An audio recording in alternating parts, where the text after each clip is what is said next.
Hello बच्चों। Hello बच्चों, अपने पिछले क्लास में हम लोगों ने थर्मल प्रॉपर्टीज ऑफ मैटर को स्टार्ट किया था और उसके बारे में हम लोगों ने ढेर सारी चीजें पढ़ी थी, जैसे थर्मल एक्सपेंशन क्या होता है, कितने प्रकार का होता है, फिर थर्मल एक्सपेंशन के एप्लीकेशंस क्या हैं। आज की क्लास से हम लोग स्टार्ट करने वाले हैं थर्मल प्रॉपर्टीज में ही एक और टॉपिक जिसको हम लोग कहते हैं कैलोरीमेट्री। कैलोरीमेट्री में हम लोग देखेंगे कि हीट क्या होता है, हीट कैपेसिटी क्या होता है, हीट कैसे ट्रांसफर होती है और ये सारी चीजें। तो आज की क्लास से हम लोग स्टार्ट करने वाले हैं कैलोरीमेट्री। और कैलोरीमेट्री बेसिकली क्या है उसको देखते हैं थोड़ा सा। कैलोरीमेट्री हिंदी में कहते हैं कैलोरीमिति। कैलोरीमिति, तो कैलोरीमिति क्या है? कैलोरीमेट्री फिजिक्स के मतलब अलग अलग ब्रांचेज होते हैं, तो फिजिक्स का वह ब्रांच है जिसमें हम हीट के कैलकुलेशंस को देखते हैं, यानी हीट का मेजरमेंट करते हैं कि किसी चीज में कितनी उष्मा स्थानांतरित हुई है, कितनी उष्मा निकली है। इन सब चीजों का अध्ययन जिस फिजिक्स के जिस ब्रांच में करते हैं उसे कहते हैं कैलोरीमेट्री। तो कह सकते हैं कि calorimetry is the branch of physics that deals with the study of transfer of heat, ठीक है, and the calculation of heat and its various things. ठीक, तो कैलोरीमेट्री हीट से रिलेटेड है, तो ऑब्वियस सी बात है, सवाल उठता है कि सर हीट क्या है, उष्मा क्या है। उष्मा क्या है? तो आप में से बहुत सारे लोग जानते होंगे कि हीट एक फॉर्म ऑफ एनर्जी है। सिर्फ इतना, हीट क्या है? एक फॉर्म ऑफ एनर्जी है जो हमें किसी भी चीज के ठंडापन या गर्मपन को एहसास दिलाता है। यानी heat is a form of energy that gives us the feeling of either coolness और हॉटनेस। पर एक्चुअल में हीट क्या है उसकी डेफिनेशन कैसे देंगे? तो heat is a form of energy that always flows, that always flows, या कह सकते हैं कि हीट एनर्जी का वह फॉर्म है जो हमेशा ट्रांजिशन फेज में रहेगा, जो हमेशा क्या होगा? स्थानांतरित होगा। जैसे आपने देखा होगा कि किसी बर्तन को गर्म करके छोड़ दें या चाय को कॉफी को गर्म करके छोड़ दें तो कुछ देर बाद ठंडा हो जाता है, तो वो जो उसका गर्मपन था यानी हॉटनेस था, यानी कि जो हीट थी वो कहाँ चली गई? बाहर चली गई एटमॉस्फेयर को, यानी कि उसका हीट फ्लो कर गया। तो heat is a form of energy that exist in transition phase, that is always in transition phase. तो हम कह सकते हैं कि heat is a form of energy, heat is a form of energy that always transfers, that is in transition phase, that is in transition phase, जो हमेशा क्या रहेगा? ट्रांजिशन फेज में रहेगा, यानी संचरण की स्थिति में रहेगा, जो हमेशा संचरण करता रहेगा, जो हमेशा क्या करता रहेगा? चलता रहेगा। उस फॉर्म ऑफ हीट को, उस फॉर्म ऑफ एनर्जी को कहते हैं हीट। हीट के लिए मेजरमेंट करने के लिए, हीट के अलग अलग चीजों में यूज करने के लिए जनरली जो सिंबल का यूज किया जाता है वो जनरली सिंबल है कैपिटल क्यू। ठीक, हीट के लिए हम जनरली इस पूरे यूनिट में या कह सकते हैं आगे फिजिक्स में जब भी हीट के लिए कोई सिंबल यूज करेंगे जनरली क्या करेंगे? Capital Q. कैपिटल क्यू का एसआई यूनिट क्या है? तो ऑब्वियस सी बात है, हीट जो है वो एक फॉर्म ऑफ एनर्जी है, तो एसआई यूनिट क्या बनेगा? जूल बनेगा। एसआई यूनिट क्या बनेगा? जूल। ध्यान रखिए, जब भी किसी चीज का एसआई यूनिट लिखते हैं और अगर हम उसका पूरा नाम लिखते हैं तो हमेशा वो स्मॉल लेटर से लिखेंगे, इसलिए जूल ऐसे लिखेंगे ना कि इस तरह से। ये मेथड गलत है, हमेशा हम लिखेंगे कैसे? अगर पूरा नाम लिख रहे हैं तो हमेशा हम लिखेंगे स्मॉल लेटर से, तो JOULE, और अगर सिंबल लिख रहे हैं तो इसका सिंबल होगा कैपिटल J। जूल जो कि एसआई यूनिट है एनर्जी का, उसका एक यूनिट हो सकता है न्यूटन मीटर। इसका एसआई यूनिट में लिख सकते हैं किलोग्राम मीटर स्क्वायर पर सेकेंड स्क्वायर। अब अगर हम इसका डायमेंशंस देखें तो डायमेंशंस क्या आएंगी? तो डायमेंशन ऑफ हीट होगा केजी के लिए m, लेंथ के लिए मीटर के लिए L2 और टाइम के लिए सेकंड के लिए टाइम तो -2, तो ml2 t-2। हीट का डायमेंशनल फॉर्मूला हुआ ml2 t-2। Heat is a form of energy, इसका मतलब है कि हीट कैसी क्वांटिटी है? Scalar quantity. हीट कैसी क्वांटिटी है? स्केलर क्वांटिटी है। क्यों? क्योंकि एनर्जी स्केलर क्वांटिटी होती है। ठीक, अब हीट जब हम किसी चीज को देते हैं तो क्या होता है? ठीक है, हीट किसी चीज को देते हैं तो क्या होता है? जब हम हीट किसी चीज को देते हैं तो क्या होता है जनरली? तो ध्यान रखिए, या जैसे हीट से हम और क्या कर सकते हैं, तो आपने देखा होगा कि हीट का हेल्प करते हुए, हीट की सहायता से, उष्मा की सहायता से हम खाना बनाते हैं, किसी चीज को गर्म करते हैं। हीट किसी चीज से निकाल लें तो वह चीज ठंडी हो जाती है, जैसे फ्रिज में हम लोग उसका सामानों को रख करके उसका हीट बाहर निकालते हैं। अगर हम किसी कमरे से हीट निकाल लें तो कमरा ठंडा हो जाएगा। अगर हम किसी जगह पे हीट दे दें तो वहां का वो चीज क्या हो जाएगी? गर्म हो जाएगी। इसी तरीके से हीट के और क्या क्या यूजेस हैं? अगर हम खाना खाते हैं तो कुछ देर बाद हमें गर्मी फील होती है। ऐसा क्यों है? क्योंकि जब हम खाना खाते हैं तो हमारे अंदर जो हमने इंटेक किया है, जो खाना हमने खाया है, वह डाइजेस्ट होता है, और डाइजेस्ट होने के बाद वह एनर्जी रिलीज करता है इन द फॉर्म ऑफ हीट। तो वह हीट के फॉर्म में हमको फील होता है, इसलिए हमें एनर्जेटिक और गर्मी थोड़ा सा फील होता है। तो लेकिन जब हम खाने के पैकेट पर हम देखते हैं तो हमको जो उसका एनर्जी कंटेंट लिखा रहता है वो कभी भी जूल में नहीं लिखा रहता। तो फिर किस यूनिट में रहता है?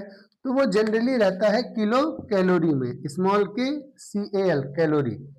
इसे क्या पढ़ेंगे? इसे पढ़ेंगे किलो कैलोरी। इसे पढ़ेंगे किलो कैलोरी। किलो मतलब 10 पावर 3, 10 पावर 3 कैलोरी। तो ये कैलोरी क्या है? कैलोरी क्या है? तो कैलोरी भी हीट का एक क्या है? कैलकुलेशन का एक यूनिट है। कैलोरी भी क्या है? एक यूनिट है। तो कोई आपसे पूछ सकता है कि एक कैलोरी एनर्जी क्या होती है, यानी एक कैलोरी हीट क्या होती है? एक कैलोरी हीट क्या होती है? तो ध्यान रखिएगा, एक कैलोरी हीट के उस अमाउंट को कहते हैं जिसको अगर हम 1 ग्राम ऑफ वाटर को दें, 1 ग्राम पानी को दें, तो उतना हीट देने के बाद पानी के 1 ग्राम मात्रा का टेम्परेचर क्या होगा?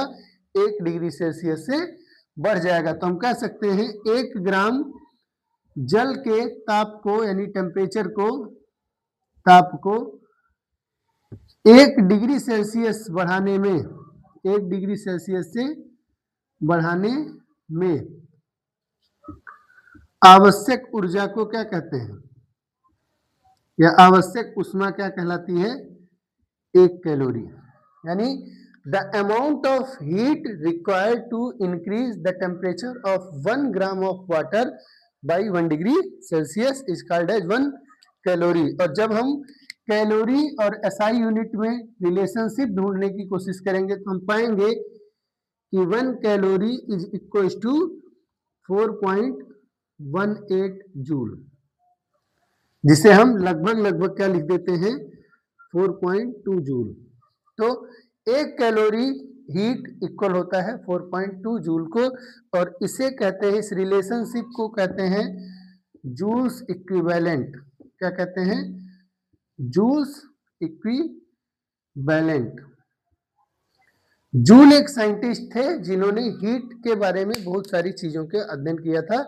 तो उन्होंने मैकेनिकल और थर्मल, यानी मैकेनिकल एनर्जी जूल और थर्मल एनर्जी हीट यानी कैलोरी के बीच में कई सारे रिलेशंस निकाले थे, और उन रिलेशंस में से एक इंपॉर्टेंट पॉइंट है जूल्स इक्विवेलेंट। और उन्होंने ही बताया था कि हीट एक्चुअली जूल ही है, यानी हीट एक्चुअली एनर्जी ही है। ठीक है, तो ये आपका हीट के बारे में कुछ बेसिक चीज हो गया, जिसमें हीट की डेफिनेशन है, हीट का SI यूनिट, डायमेंशन, स्केलर है कि वेक्टर, एक कैलोरी क्या होता है, कैलोरी की यूनिट, और एक कैलोरी और जूल में रिलेशनशिप है। इसका स्क्रीनशॉट ले लिए, नोट्स बना लिए।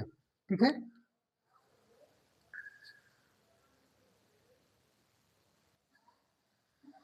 हो गया। अब देखिए, अगर हम किसी चीज को हीट देते हैं तो क्या होता है? जब हम किसी चीज को हीट देते हैं तो दो तरीके की एक्टिविटी, दो तरीके का फेनोमेनन होता है, दो पॉसिबिलिटीज हैं। क्या क्या? आमतौर पे आप लोगों ने देखा होगा कि जब भी हम किसी चीज को गर्म करते हैं उसका टेम्परेचर बढ़ जाता है। ठीक है, क्लियर है? पर आप एक काम करिए, आप ले लीजिए बर्फ, ढेर सारा बर्फ, आइस, और उस आइस को किसी बर्तन में रख लीजिए, उसमें थर्मामीटर लगाइए, उसका टेम्परेचर मेजर करिए।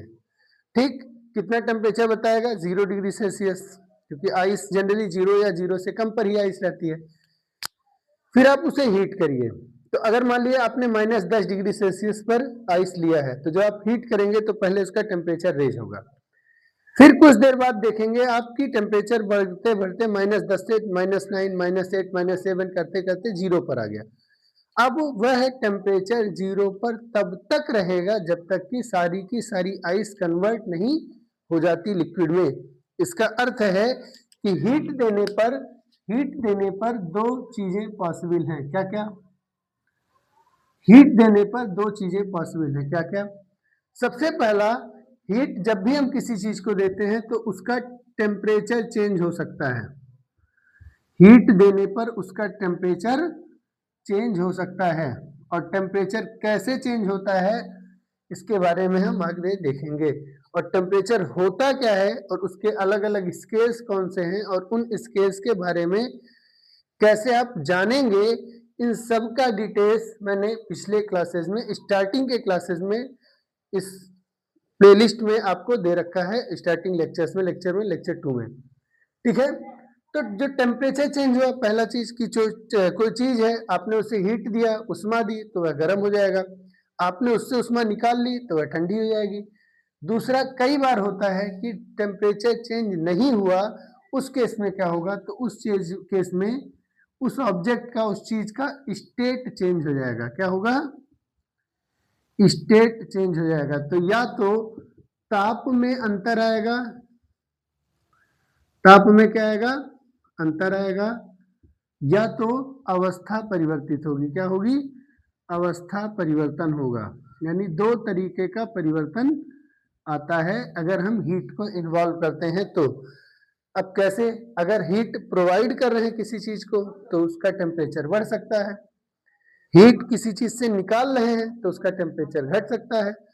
अगर हम किसी चीज को हीट दे रहे हैं तो वह सॉलिड स्टेट से लिक्विड या लिक्विड से गैसियस स्टेट में जा सकता है, और अगर हम किसी चीज से हीट निकाल रहे हैं तो वह गैस से लिक्विड और लिक्विड से सॉलिड स्टेट में कन्वर्ट हो सकता है। इसका मतलब है कि हीट देने का मतलब हमेशा चेंज इन टेम्परेचर नहीं होता।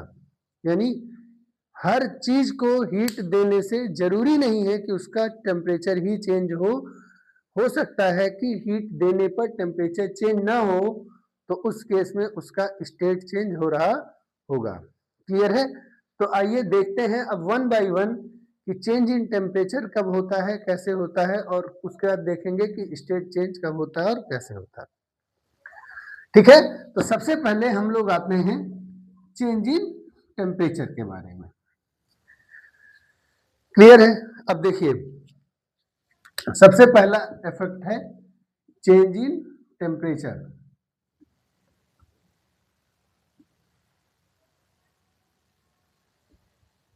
अब सिंपल सी बात है, मान लीजिए कि आपने दो चीजें ली, मिल्क लिया और वाटर लिया। दोनों कहाँ लिया? एट 27 डिग्री सेल्सियस यानी रूम टेम्परेचर पे। मिल्क भी लिया और वाटर भी लिया, दो चीजें ली, दोनों 27 डिग्री सेल्सियस पर लिया। अब आप हीट करिए, एक दो अलग अलग गैस के बर्नर पर रख लीजिए और उनको हीट करिए। आप पाएंगे कि मिल्क का टेम्परेचर तेजी से चेंज होता है। मिल्क का टेम्परेचर तेजी से टेम्परेचर क्या होगा? राइज होगा। जबकि वाटर का टेम्परेचर राइज तो होगा पर उस रेट से नहीं होगा जिस रेट से मिल्क का होता है। पहला पॉइंट। दूसरा, जितना ज्यादा आपको टेम्परेचर चेंज करना है, हीट की वैल्यू उतनी ही ज्यादा देनी पड़ेगी। यानी अगर मान लीजिए आप 27 से 30 तक जाना चाहते हैं तो आपको कुछ हीट देना पड़ेगा, और अगर आप 27 से 40 तक जाते हैं तो आपको ज्यादा हीट देना पड़ेगा। आप 27 से 50 तक जाते हैं तो ज्यादा हीट देना पड़ेगा। इसका मतलब है कि जो अमाउंट ऑफ हीट रिक्वायर्ड है वो डायरेक्टली प्रोपोर्शनल होगा चेंज इन टेम्परेचर के। यानी जितना ज्यादा आप तापमान में वृद्धि करना चाहते हैं, परिवर्तन लाना चाहते हैं, उतना ही ज्यादा उष्मा आपको उस वस्तु को देनी होगी या उस वस्तु से निकालनी होगी। अभी हम सिर्फ हीटिंग के पर्सपेक्टिव से देख रहे हैं, तो जितना ज्यादा हम टेम्परेचर चेंज करना चाहते हैं उतना ही ज्यादा हीट हमें प्रोवाइड करना होगा, देना होगा। अब मान लीजिए कि आपने किसी बर्तन में 1 गिलास पानी लिया और किसी बर्तन में 1 लीटर पानी लिया। उस केस में जिस बर्तन में ज्यादा अमाउंट ऑफ वाटर होगा उसमें ज्यादा हीट देना पड़ेगा सेम चेंज ऑफ टेम्परेचर के लिए, और जिसमें कम अमाउंट ऑफ वाटर होगा उसमें सेम चेंज के लिए हमको पानी के लिए अमाउंट क्या होगा, कम देना पड़ेगा हीट का। इसका मतलब है कि amount of heat directly proportional होता है मास के। ठीक, पहला amount of heat is directly proportional to change in temperature. आप जितना ज्यादा हीट देंगे उतना ही ज्यादा टेम्परेचर क्या होगा, चेंज होगा। या आप कह सकते हैं जितना ज्यादा टेम्परेचर चेंज करना चाहते हो आपको उतना ही अमाउंट ऑफ हीट प्रोवाइड करना होगा। दूसरा, जितने ज्यादा अमाउंट का हीट आप टेम्परेचर चेंज करेंगे उतना ही ज्यादा आपको हीट भी देना होगा, यानी कि amount of heat required directly proportional है मास ऑफ सब्सटेंस के। दो चीज क्लियर हुआ, 2 पॉइंट्स क्लियर है। अब आप ध्यान दीजिए कि मिल्क का हीट ज्यादा होगा कि वाटर का। अगर हम सेम अमाउंट ले लेते हैं, दोनों का सेम टेम्परेचर से स्टार्ट करते हैं और बराबर बराबर टेम्परेचर तक जाना है, तो किसमें ज्यादा हीट देना पड़ेगा, तो आप पाएंगे कि वाटर में ज्यादा हीट देना पड़ेगा। इसका एक कारण मतलब ये हुआ कि हमको जो अमाउंट ऑफ हीट लगता है वो अमाउंट ऑफ हीट टेम्परेचर मास के अलावा और एक चीज पर डिपेंड करता है, और वो एक चीज है नेचर ऑफ द सब्सटेंस। जैसे एग्जांपल ले लें, आपने देखा होगा कि गर्मियों में जब टेम्परेचर बढ़ता है तो जितनी चीजें धूप में होती हैं उनमें से सबसे ज्यादा गर्म होता है छत। आम तौर पे छत के कंपैरिजन में मिट्टी जो है वो कम गर्म होती है। नॉर्मल जो हमारा रोड है, छत के कंपैरिजन में नॉर्मल जो मिट्टी होती है वो क्या होती है, कम गर्म होती है। क्लियर है। इसी तरीके से ठंडे समय में जो नॉर्मल मिट्टी होगी वो कम ठंडी होगी जबकि छत ज्यादा ठंडा होगा। ऐसा देखा है। इसका मतलब है कि ठंडा होना या गर्म होना यानी टेम्परेचर बढ़ना या टेम्परेचर घटना, दोनों क्वांटिटी और चेंज इन टेम्परेचर के अलावा एक पॉइंट और पर डिपेंड करती है जिसे हम बोलते हैं नेचर ऑफ द मटेरियल पर। अब नेचर ऑफ द मटेरियल का इन्वॉल्वमेंट कैसे आएगा, तो देखिए अगर हम इन दोनों इक्वेशंस को कंबाइन कर दें तो हम कह सकते हैं कि amount of heat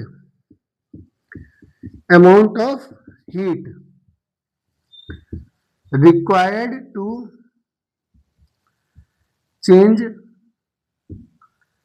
the temperature by delta T of a substance of mass m is given by कैसे, Q is directly proportional to mass and directly proportional to temperature change.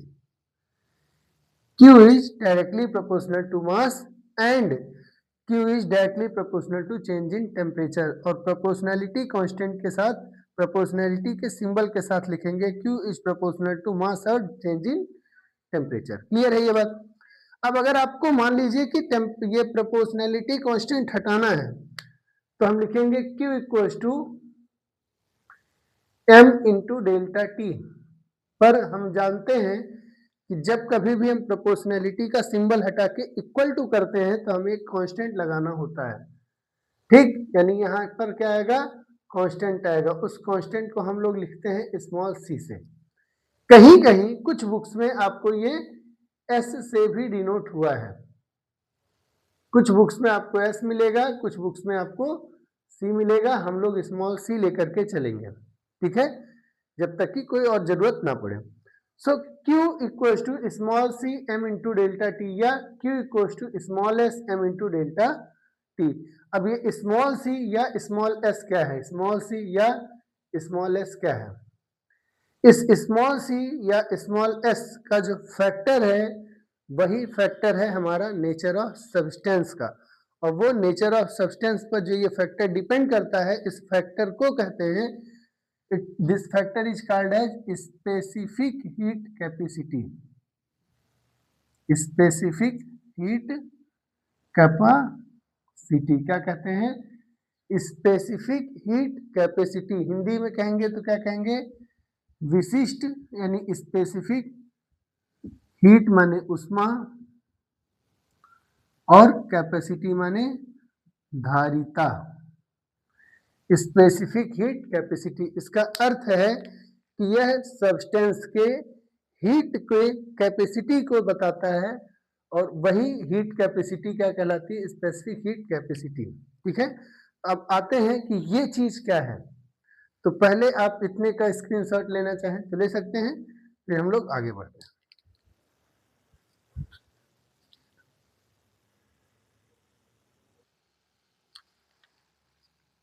हो गया? अब देखिए, अब हमारा टॉपिक आता है स्पेसिफिक हीट कैपेसिटी। ठीक है, तो नेक्स्ट टॉपिक अब हम पढ़ेंगे स्पेसिफिक हीट कैपेसिटी, अर्थात विशिष्ट उष्मा धारिता। तो मैं एक बार इसको मिटा के फिर से समझा रहा हूं आपको, ध्यान से देखिए। विशिष्ट उष्मा धारिता, विशिष्ट उष्मा धारिता, इसका मतलब specific heat capacity. Specific heat capacity simple, कोई भी अमाउंट ऑफ सब्सटेंस है, कोई भी सब्सटेंस है, उसको हमने मास m रखा, m मास का कोई सब्सटेंस है, उसको हमने क्या किया? हीट दिया। तो जब हीट देंगे तो उसका टेम्परेचर चेंज होगा, और हम जानते हैं कि amount of heat required directly proportional to होगा चेंज इन टेम्परेचर के। ठीक, similarly amount of heat required directly proportional होगा मास के, क्योंकि जितना ज्यादा मास होगा उसका टेम्परेचर चेंज करने के लिए ज्यादा हीट चाहिए, और कम मास होगा तो टेम्परेचर चेंज करने के लिए कम हीट चाहिए होगा। ज्यादा टेम्परेचर चेंज करेंगे तो ज्यादा हीट चाहिए, कम टेम्परेचर चेंज करेंगे तो कम हीट चाहिए। सो amount of heat required depends on the change in temperature and it also depends on the mass of the substance। जब हम इन दोनों कंपाउंड्स को, दोनों फैक्टर्स को कंबाइन किए तो हमारा फॉर्मूला ऐसा हो गया। अब जब प्रोपोर्शनैलिटी कांस्टेंट हटाते हैं तो एक प्रोपोर्शनैलिटी कांस्टेंट स्मॉल सी आता है सिंबल हटाने पर, और उसे स्मॉल सी को लिखते हैं स्पेसिफिक हीट कैपेसिटी। सो अगर हम स्पेसिफिक हीट कैपेसिटी को डिफाइन करें तो कैसे करेंगे? Small C equals to Q divided by small m into delta T। C is equals to Q divided by small m into delta T। और ये किस पर डिपेंडेंट है? ये डिपेंडेंट है सब्सटेंस पर, नेचर ऑफ द सब्सटेंस पे। तो अगर हम इसको यहां से डिफाइन करें तो लिख सकते हैं specific heat capacity,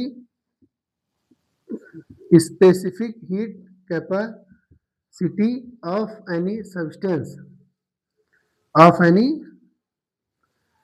substance can be defined as, can be defined as, कैसे? can be defined as, ध्यान रखिए, amount of heat required to change the temperature of 1 unit mass by 1 degree Celsius। यानी अगर हम क्या करें, अगर हम चाहें कि m की वैल्यू 1 यूनिट यानी 1 kg हो जाए, और change in temperature 1 SI unit यानी 1 केल्विन, या 1 डिग्री सेल्सियस यानी 1 सेल्सियस डिग्री हो जाए, दोनों यूज कर सकते हैं।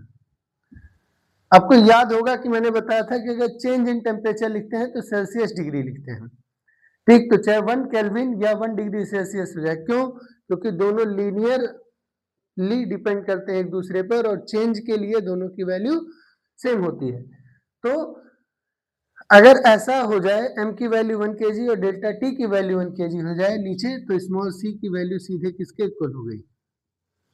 q के। तो इसके पर्सपेक्टिव से हम डिफाइन कर सकते हैं कि specific heat capacity of any substance can be defined as the amount of heat can be defined as the amount of heat required to raise the temperature of 1 kg mass of that substance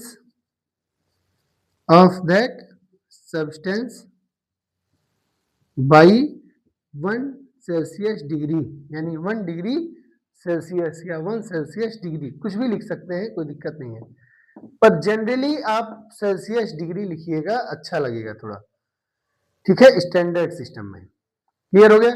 so amount of heat required to raise the temperature by 1 degree Celsius for a 1 unit mass, यानी अगर मान लीजिए कि हमने दूध लिया, उसको 1 KG दूध का टेम्परेचर 1 डिग्री सेल्सियस बढ़ाने में, यानी 20 से 21 करने में, या 27 से 28 करने में, 35 से 36 करने में, किसी भी जगह 1 डिग्री सेल्सियस टेम्परेचर को रेज करने के लिए जो अमाउंट ऑफ हीट चाहिए होगा, that is called as specific heat capacity. Clear हो गया?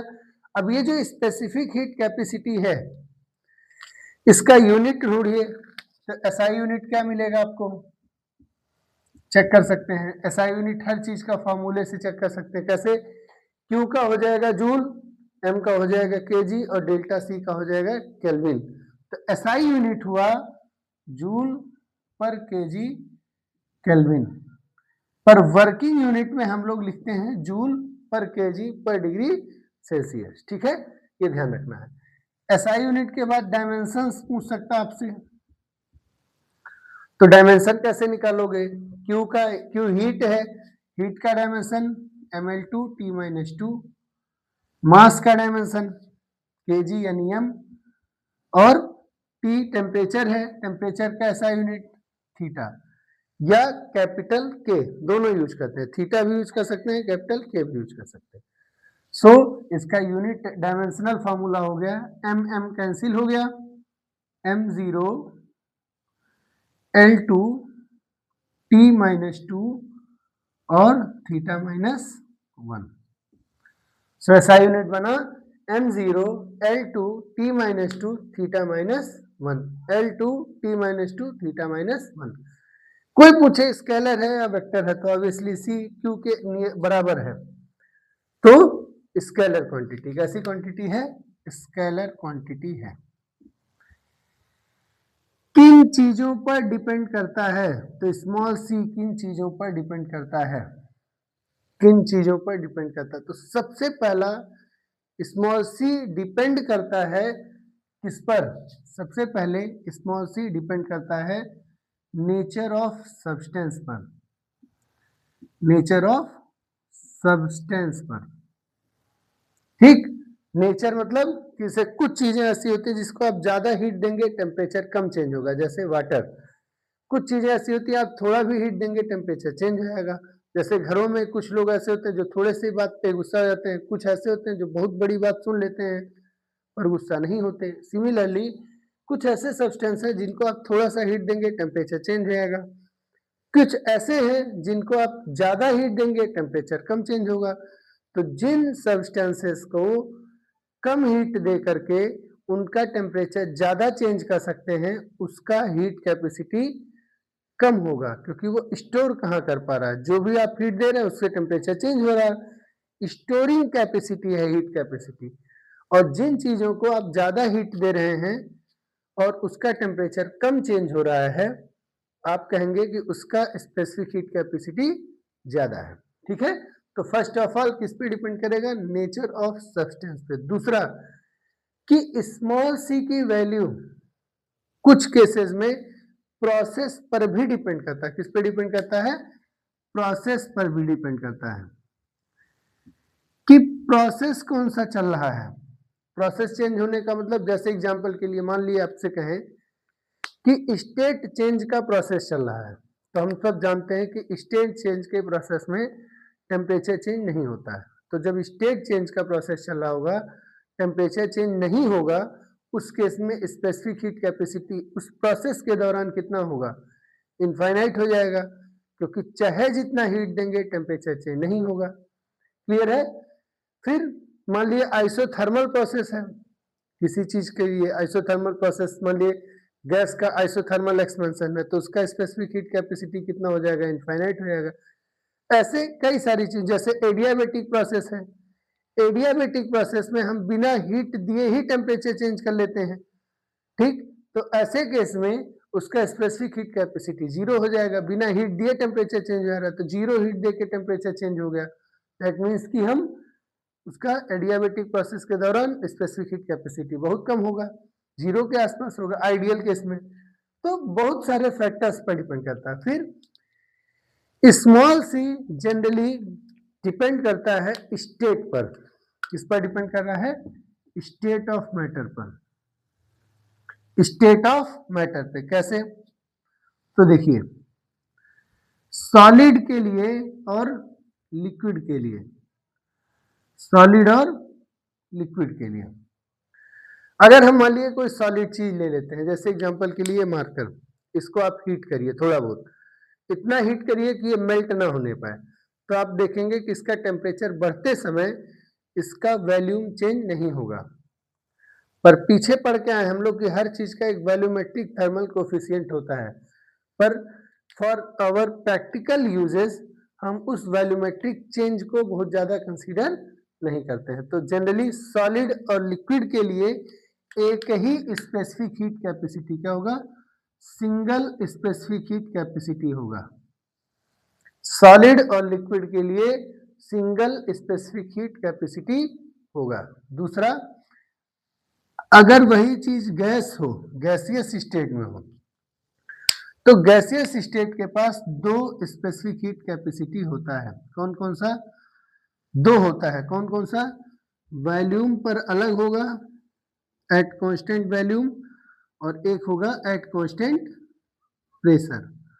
तो हम ये सब सारी चीजें अलग अलग टाइम पे और ज्यादा डिटेल्स में करेंगे। अभी इतनी चीजें आप पहले एक स्क्रीनशॉट ले लीजिए।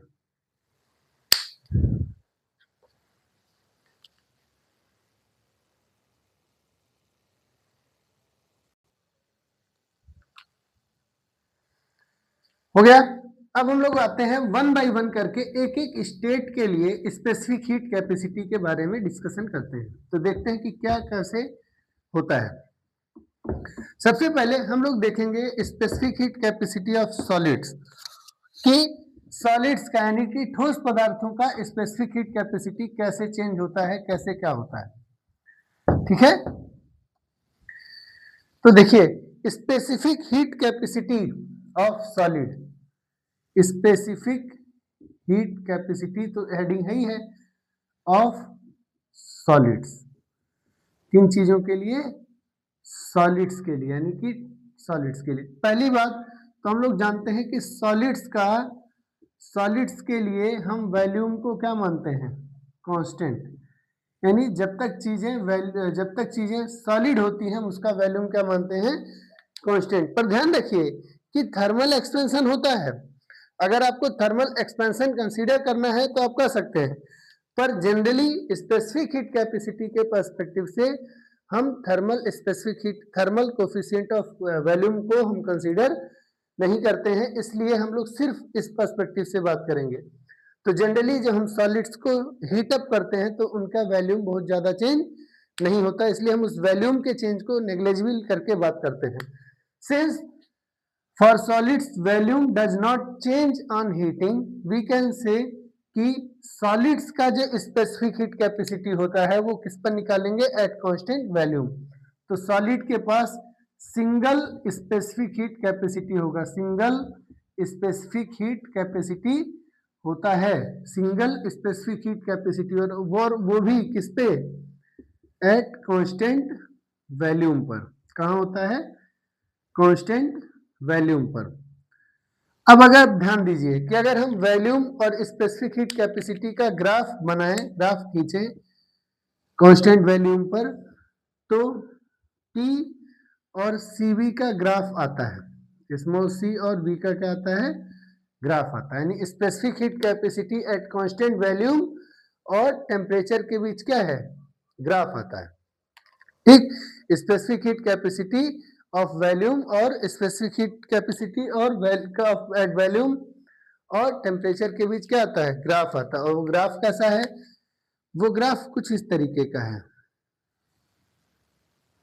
मतलब अलग अलग सब्सटेंसेस के लिए ग्राफ खींचा गया और पाया गया कि एट वेरी लो टेम्परेचर यानी नियरली 0 केल्विन टेम्परेचर पर specific heat of volume nearly क्या हो जाता है, 0।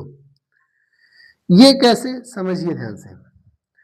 जब टेम्परेचर बहुत कम होगा यानी लगभग 0 के आसपास, तो आप बहुत थोड़ा भी हीट देंगे तो टेम्परेचर ज्यादा तेजी से चेंज होगा। क्योंकि भाई ऐसे समझ लीजिए कि मान लीजिए कि किसी को एकदम बहुत भयंकर तरीके से प्यास लगी है, बहुत भयंकर तरीके से क्या लगी है, प्यास लगी है, तो उसका पेट पूरी तरीके से खाली है, तो उसकी हीट कैपेसिटी कैसी है, कम की जगह, मतलब उसकी कैपेसिटी कम है कि ज्यादा, कम है। कहिए कैसे, जैसे ही आप उसे पानी देंगे वो उसको रोक के रखेगा नहीं, तुरंत क्या घटक जाएगा।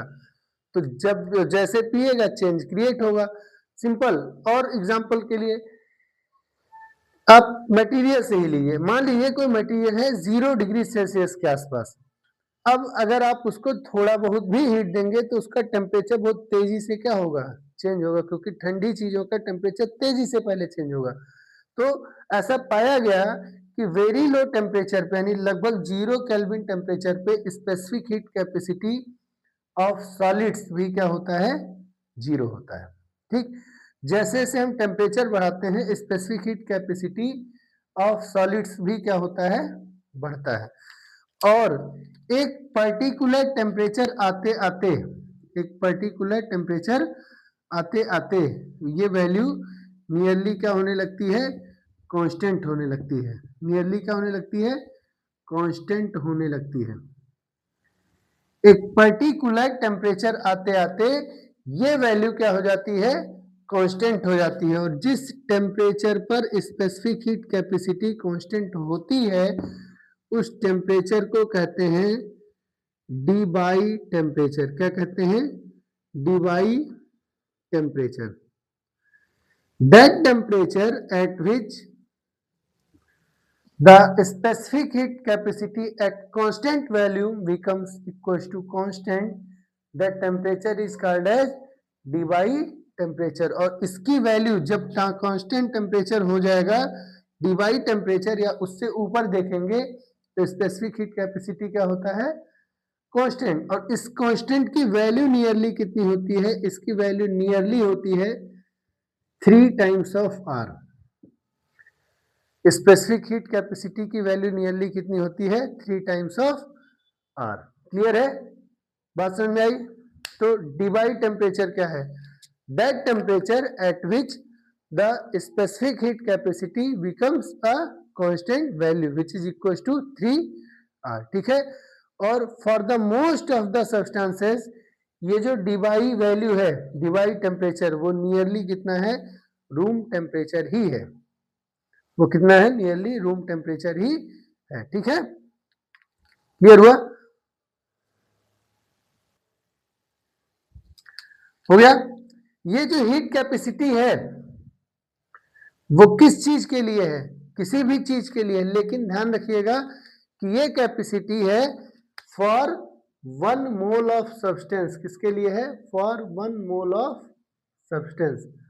तो हम कह सकते हैं कि 1 मोल ऑफ सब्सटेंस के लिए जो रूम टेम्परेचर के आसपास यानी डिवाई टेम्परेचर पर जो स्पेसिफिक हीट कैपेसिटी होती है वो नियरली कितनी है, 3R के आसपास। क्लियर है, बात समझ में आई। ठीक है, तो ये आप स्क्रीनशॉट ले सकते हैं।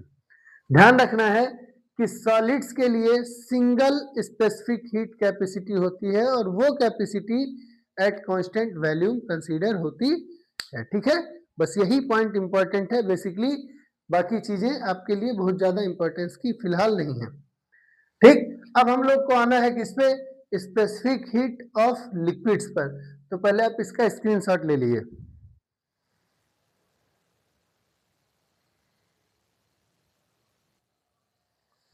हो गया। अब देखिए, अब हम आते हैं specific heat capacity of liquids पर। Specific heat capacity of liquids पर तो ध्यान रखिएगा, specific heat capacity of liquid भी हमारे पास कितने टाइप का है। Specific heat capacity of liquids भी हमारे पास कितने प्रकार का है, सिंगल टाइप का है। कितने टाइप का है, सिंगल टाइप का है। अब वो सिंगल टाइप कौन सा है, at constant volume. At constant volume, क्यों ऐसा, क्योंकि टेम्परेचर बढ़ाने पर लिक्विड का जो वॉल्यूम होता है वो भी बहुत इफेक्टिवली चेंज नहीं होता है। क्यों, क्योंकि उनका वॉल्यूमेट्रिक थर्मल कोफिशिएंट बहुत ही कम होता है। यानी हम आमतौर पे volume, total volume of liquid के कंपैरिजन में वॉल्यूमेट्रिक चेंज को हम बहुत ही नेग्लिजिबल मान सकते हैं। सो दैट्स वाई आप लिक्विड के लिए टेम्परेचर पर कि टेम्परेचर चेंज करने पर उसका वॉल्यूम क्या मान सकते हैं, कांस्टेंट। इसीलिए इनके पास भी कौन सी कैपेसिटी होगी, specific heat capacity at constant volume. अब ध्यान रखिएगा, जितने भी आपके पास सब्सटेंसेस हैं among all solids and liquids, जितने भी हमारे पास लिक्विड्स और सॉलिड्स हैं उनमें से वाटर का स्पेसिफिक हीट कैपेसिटी जो होता है वो मैक्सिमम है। वाटर है maximum specific heat capacity. Maximum specific heat capacity, सर्वाधिक स्पेसिफिक हीट कैपेसिटी यानी विशिष्ट ऊष्माधारिता किसकी है, वाटर की है। और लगभग कितनी है, तो इसको लिखते हैं specific heat capacity at constant volume, CV, water के लिए। तो हम सीवी लिखने का कोई मतलब नहीं, स्मॉल सी ही लिख सकते हैं। इसकी वैल्यू होती है लगभग 4.18 किलो जूल पर केजी केल्विन। इसका अर्थ है कि अगर हम 1 केजी ऑफ वाटर लेते हैं, उसका टेम्परेचर 1 डिग्री सेल्सियस या 1 केल्विन से चेंज करते हैं, तो हमको 4.18 किलो जूल एनर्जी क्या करनी पड़ेगी, खर्च करनी पड़ेगी। लेकिन ये जो टेम्परेचर, ये जो वैल्यू है, ये कब होता है, ध्यान रखिएगा।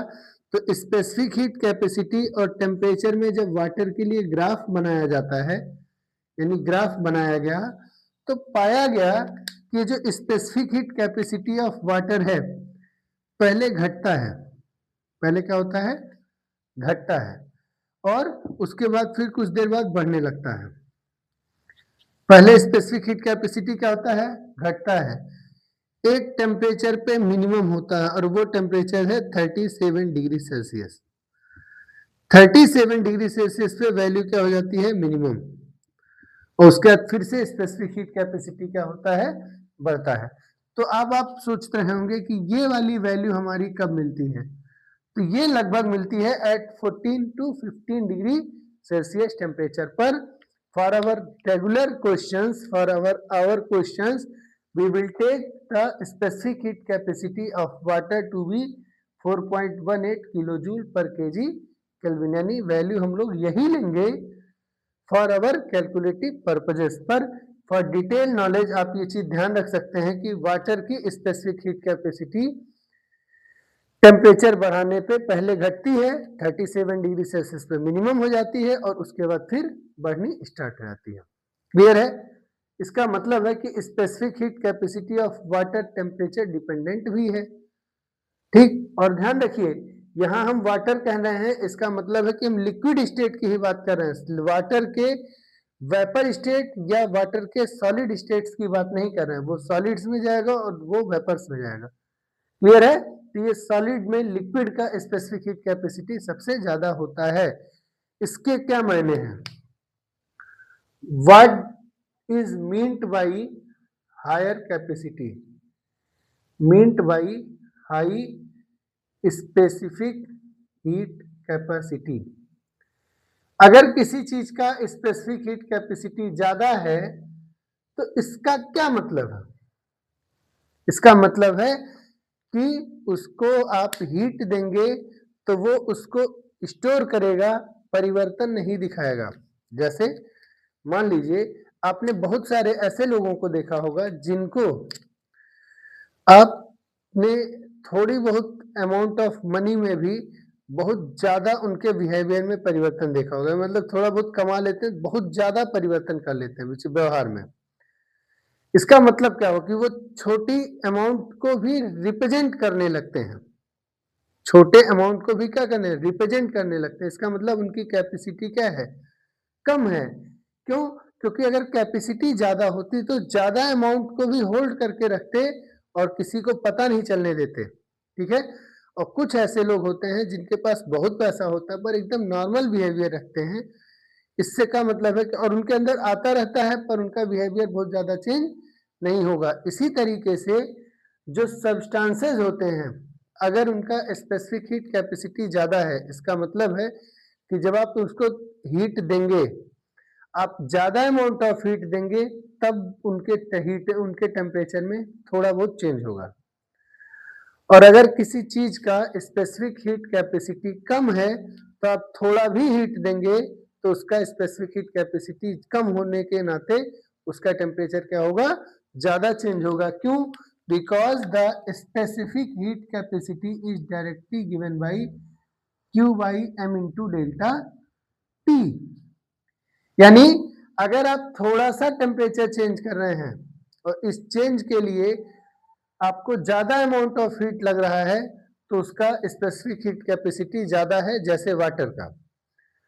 और अगर आप थोड़े बहुत हीट से ही ज्यादा टेम्परेचर चेंज कर पा रहे हैं, इसका मतलब है कि उसका स्पेसिफिक हीट कैपेसिटी कम है। जैसे कि रेत का स्पेसिफिक हीट कैपेसिटी कम है, इसलिए रेत दिन में जल्दी जल्दी गर्म हो जाता है और वही रेत रात में जल्दी जल्दी ठंडा हो जाता है। क्यों? क्योंकि हीट कैपेसिटी कम है। जब हीट मिलेगी तो उसका इफेक्ट ज्यादा तेजी से आएगा, यानी टेम्परेचर ज्यादा तेजी से चेंज होगा। और जब हीट उसका लॉस होगा तो भी इफेक्ट तेजी से आएगा, टेम्परेचर ज्यादा चेंज होगा, ठीक है।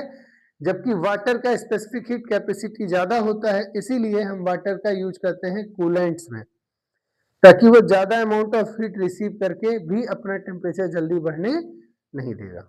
बात क्लियर है? आप इसका आप एक प्रैक्टिकल नॉलेज यूज भी कर सकते हैं। आप एक काली चाय बनाइए, यानी आप एक अच्छे ज्यादा अमाउंट ऑफ दूध की चाय बनाइए और एक कम अमाउंट ऑफ दूध की चाय बनाइए और मतलब पानी ज्यादा डाल के बनाइए, तो आप पाएंगे कि जिस चाय को आपने प्योर दूध से बनाया है वो जल्दी जल्दी ठंडा होता है, जबकि जिस चाय को आपने ज्यादा अमाउंट ऑफ वाटर डाल के बनाया है वो धीरे धीरे ठंडा होता है, क्योंकि वाटर की स्पेसिफिक हीट कैपेसिटी ज्यादा है। क्लियर है? आई होप कि इतना आपके समझ में आ गया होगा स्पेसिफिक हीट कैपेसिटी के बारे में। Specific heat capacity of gases के लिए हम लोग स्पेशली क्लास रखेंगे इसके लिए, क्योंकि वो एक पर्टिकुलर इंपॉर्टेंट टॉपिक है, ठीक है। तो अब हमारा specific heat capacity of solids और specific heat capacity of liquid का टॉपिक लगभग पूरा कवर हो गया है। तो अब हम लोग इससे रिलेटेड कुछ क्वेश्चंस कर लेते हैं ताकि फिर हम आगे बढ़ सकें, ठीक है। चलिए,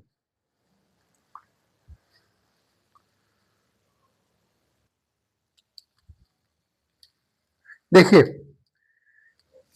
मैंने दो क्वेश्चन लिख लिया है। पहले हम लोग पहला क्वेश्चन देखते हैं।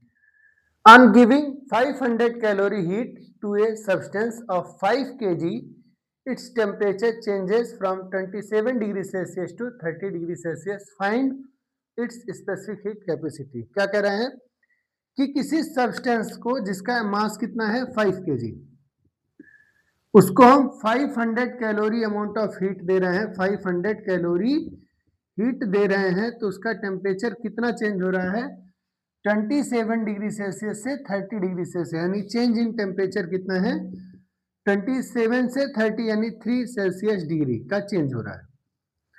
आपसे पूछा क्या है, स्पेसिफिक हीट कैपेसिटी पूछा है, तो स्मॉल सी हम लोग जानते हैं होता है Q by mass into delta T, ठीक है। अब आपको एम की वैल्यू एसआई यूनिट में दी है, डेल्टा टी चेंज है तो चेंज आप चाहे डिग्री सेल्सियस में लिखिए चाहे केल्विन, आप जानते हैं कि बराबर होता है। सो यहाँ तो दिक्कत नहीं, लेकिन Q की वैल्यू कैलोरी में है, जबकि स्पेसिफिक हीट कैपेसिटी निकालने के लिए हम या तो कैलोरी ग्राम में चलेंगे या तो जूल केजी में चलेंगे। तो हम Q की वैल्यू को हीट से कैलोरी से कन्वर्ट कर लेंगे किसमें, जूल में। तो हमको चाहिए 500 कैलोरी और उसकी वैल्यू होती है 4.18 जूल। तो अब ये हो गया जूल में। मास ऑफ सब्सटेंस कितना है 5 kg इंटू टेम्परेचर चेंज कितना है 3 डिग्री सेल्सियस। तो हो गया 5 kg पर डिग्री सेल्सियस। तो टोटल कैलकुलेशन कर लीजिए, 5 से कटा 100 इंटू 418 यानी हो गया 418 डिवाइडेड बाई 3 जूल पर केजी डिग्री सेल्सियस इसका सोल्यूशन। अब बाकी सोल्यूशन आप कर सकते हैं, डिवीजन करना है, कोई बड़ी बात नहीं है। इसी तरीके से अगर हम ये क्वेश्चन देखें, what will be the required amount of heat to raise the temperature of 1 kg of water by 20 degree Celsius. Specific heat capacity of water is 1 calorie per gram degree Celsius. कह रहा है कि water के 1 kg water का temperature हमको change करना है, raise the temperature by 20 degree Celsius. 20 degree Celsius temperature बढ़ाने के लिए 1 kg वाटर के लिए अमाउंट ऑफ हीट पूछा है, अमाउंट ऑफ हीट। तो हम लोग जानते हैं amount of heat Q is equal to होता है M specific heat capacity into delta T। Mass कितना है, ऑब्वियसली 1 kg, 1 kg। ठीक, स्पेसिफिक हीट कैपेसिटी तो दिया है 1 कैलोरी पर ग्राम पर degree Celsius. 1 calorie per gram degree Celsius. तो हमें पता है डिग्री सेल्सियस से दिक्कत ही नहीं है, कैलोरी को कन्वर्ट कर लेंगे तो 4.18 जूल हो जाएगा, और ग्राम को कन्वर्ट करना होगा किसमें, केजी में।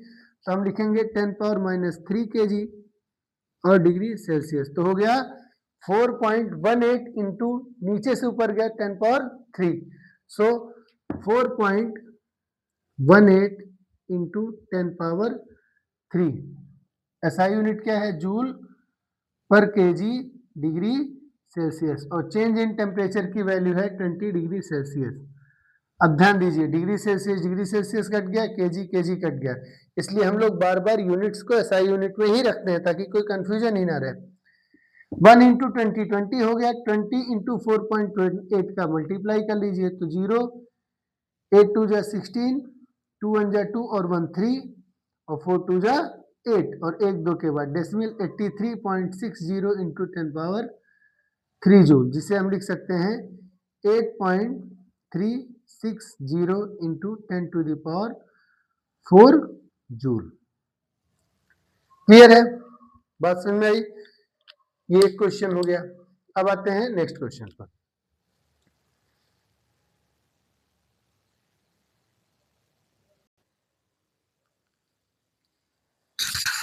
देखिए, जेई मेंस 27 अप्रैल 2021 के सेकंड शिफ्ट का क्वेश्चन है, कितना आसान सा क्वेश्चन है। देखिए, the height of Victoria Falls is 63 metre. तो विक्टोरिया फॉल यानी झरना है, उसका हाइट कितना है 63 मीटर। शायद ये यूएसए में है, मुझे नहीं मालूम एग्जैक्टली, पर यूएसए में है लगभग। कितना हाइट है 63 metre. What is the difference in temperature of water.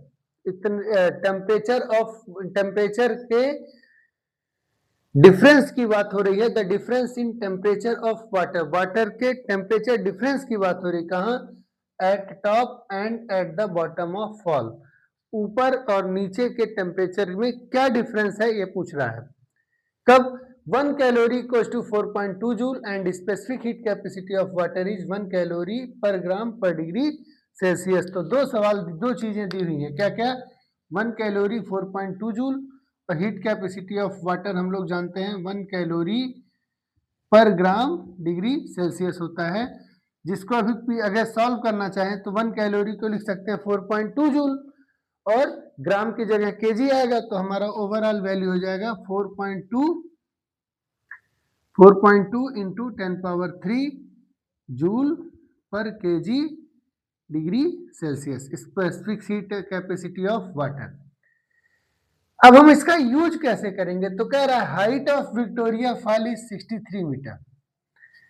पानी जो है इस हाइट से गिर रहा है और यहाँ गिर रहा है, तो जब वाटर ऐसे गिरेगा तो वाटर के ऑब्वियस सी बात है वाटर की पोटेंशियल एनर्जी कन्वर्ट होगी काइनेटिक एनर्जी में, और जब गिरेगा तो काइनेटिक एनर्जी कन्वर्ट हो जाएगी हीट में। तो यहाँ पे अगर टेम्परेचर T1 है तो यहाँ पे टेम्परेचर होगा T2 और T2 will be greater than T1। क्यों? क्योंकि some of its potential energy gets converted into in the form of heat. अभी आपको कुछ नहीं दिया है, इसका मतलब है कि टोटल पोटेंशियल एनर्जी जो है वो कन्वर्ट हो रही किसमें? हीट में। पोटेंशियल एनर्जी का फॉर्मूला होता है mgh और इसकी वैल्यू इक्वल टू होती है mc डेल्टा t के। m और m कॉमन हो जाएगा, स्मॉल g की वैल्यू हम ले सकते हैं 10, 9.8 भी ले सकते हैं, हम 10 ले रहे हैं। h की वैल्यू है 63 मीटर, ठीक है। स्मॉल m कट गया है। c ऑफ वाटर की वैल्यू हम लोग जानते हैं 4.2 इंटू 10 पावर 3 है, और चेंज इन टेम्परेचर हमको लोग को निकालना है। सो 10 into 63 divided by 42 into 10 power 2 यानी 100। मैंने क्या किया, एक पावर यहाँ पे यूज कर लिया, ठीक है। तो 100 इंटू डेल्टा टी। ये 10 और ये 0 कैंसिल आउट हो जाएगा। 42 और 63 में क्या रिलेशनशिप है? 21 का टेबल पढ़ दीजिए। 21 2 जा 42, 21 3 जा 63। 2 और 3 को डिवाइड कर दीजिए तो कितना आएगा? 1.5 डिवाइडेड बाई 10 है, इसका मतलब 0.15 डिग्री सेल्सियस। तो चेंज इन टेम्परेचर कितना हुआ? 0.15 डिग्री सेल्सियस। अब इसकी वैल्यू चेक करिए किसके आसपास है। 0.015 तो नहीं है, 1.476 भी नहीं है, 14 पॉइंट नहीं है, 0.147 डिग्री सेल्सियस के अप्रॉक्स है।